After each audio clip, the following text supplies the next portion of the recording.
What would you do if God asked you to do the one thing you absolutely did not want to do? Would you say yes? Or would you run? This is the story of a man who tried to outrun God.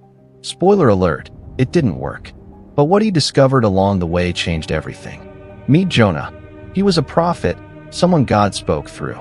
And one day, God gave him a very clear assignment. Go to the great city of Nineveh. Preach against it. Their wickedness has come up before me. Now, to understand Jonah's reaction, you have to understand Nineveh. Nineveh was the capital of Assyria, the superpower of the day. And the Assyrians were notorious for being brutally violent. They were Israel's worst enemy. Jonah didn't see this as a mission trip.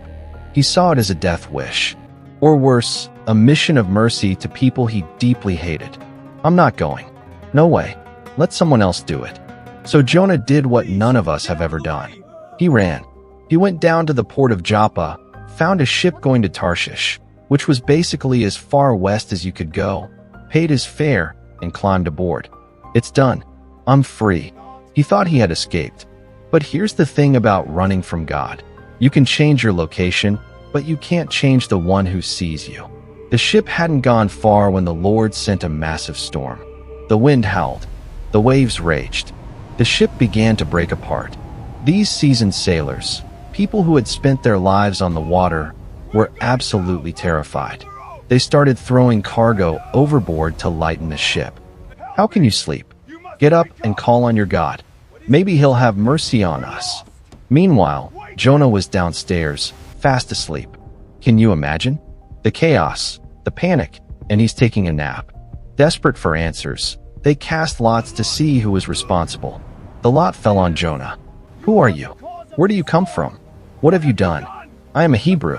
I worship the Lord, the God of heaven, who made the sea and the dry land. Jonah told them the truth. He was running from the God who made the very sea that was now trying to kill them all. Throw me overboard. Then the sea will calm down. I know this is my fault. Now watch this. The sailors didn't want to do it.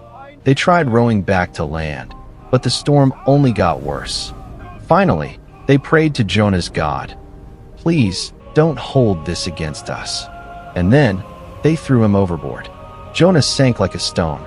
He was going to die down there, alone, in the dark. But the Lord provided a great fish to swallow Jonah. And Jonah was inside the belly of the fish for 3 days and 3 nights.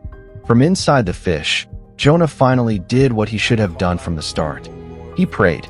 In my distress I called to the Lord, and he answered me. From the depths of the grave I called for help, and you listened.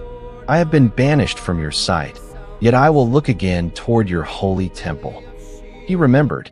Even in the depths, God heard him. And then, the Lord commanded the fish, and it gave Jonah a second chance. He was back on dry land, messy, humbled, and alive. This time, when God said, "Go to Nineveh," Jonah went. He walked into that massive, intimidating city, a place he had avoided with everything in him. It was a 3-day journey just to walk across it. But Jonah went 1 day's walk in and began to preach. 40 more days, and Nineveh will be overthrown.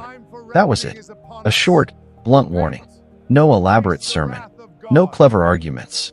Just 8 words in Hebrew. But something extraordinary happened. The people of Nineveh, the brutal, violent Assyrians, believed God. From the greatest to the least, they declared a fast. They put on sackcloth.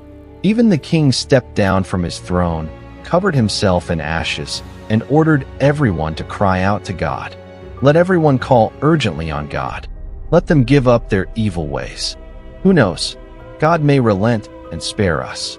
And God saw their repentance. He relented. He did not bring the destruction he had threatened. You'd think this would be the happy ending. The reluctant prophet finally obeyed.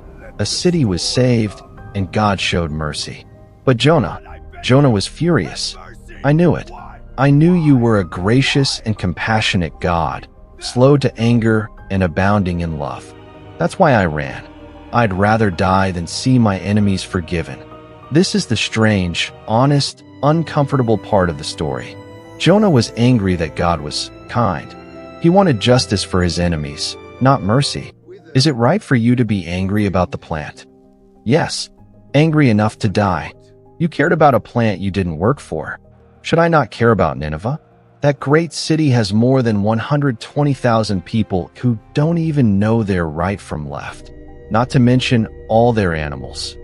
So what's the point of this wild story? First, you can't outrun God. Jonah tried. He went the opposite direction, paid for passage, and thought he was free. But God's reach is not limited by geography. If you're running from something you know you should do, maybe this is your sign that it's time to turn around. Second, God gives second chances. Jonah got one inside a fish. The people of Nineveh got one through a reluctant prophet. And you? You're still breathing. That means there's still time. And finally, God's mercy is bigger than our prejudice. Jonah couldn't stand the idea that God would forgive his enemies. But the book of Jonah ends with a question. Should I not have compassion? It's a question God is still asking us today. Who are we withholding grace from? Thanks for watching. If this story resonated with you, hit subscribe and let me know in the comments. Have you ever tried to run from something you knew you were supposed to do?